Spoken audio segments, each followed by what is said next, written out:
Hali gani mpenzi msikilizaji wa Ajira Update? Karibu tena kwenye kipindi ambacho tunasikiliza maoni au maswali ambayo yanaulizwa kupitia comment. Hivyo kuna swali ambalo ameuliza mpenzi wetu, ndugu mpenzi mtazamaji, ambaye anasema ya kwamba, ngoja tusome swali. Anasema anaitwa Zuhura. Anauliza ya kwamba kama ulivyosema kuhusiana na sehemu uliotoka, kwa mfano mimi nimezaliwa Simiyu ila kwa sasa nakaa Dar es Salaam. Je, nikiulizwa sehemu niliyotoka naweza nikasema wapi?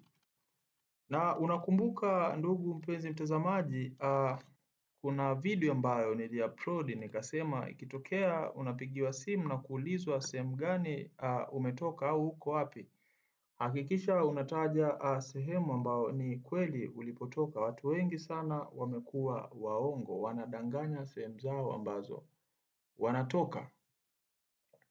Sasa ndugu yangu Zuhura, iko hivi, utakapo tafutwa na kuulizwa wewe unatokea sehemu gani, hakikisha kwamba taarifa ulizojaza, kama ulitaja unatokea Simiyu kwenye ile barua yako, basi uhakikishe useme ni natokea Simiyu. Na kama unatokea Dar es Salaam, basi hakikisha kama ulijaza kwenye barua yako ile anwani yako natokea sehemu fulani, basi inabidi useme ninatokea sehemu fulani. Kwa maana hiyo tunachohitaji au kinachohitajika hapo ni mtu kutoa taarifa zake sahihi, sio kudanganya.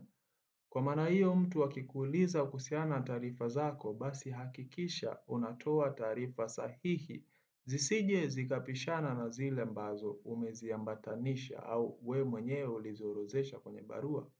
Kwa hiyo hakikisha sana maswala ya address yako unayazingatia. Address uliyotumia ndiyo sehemu uliyotoka. Kwa hiyo hakikisha usije ukakosea. Asante sana, nafikiri ndugu yangu Zuhura nimekujibu kama ipasavyo, na watu wengine kama walikuwa hawajajifunza kuhusiana na hiyo issue, basi watakuwa wamejifunza. Chao.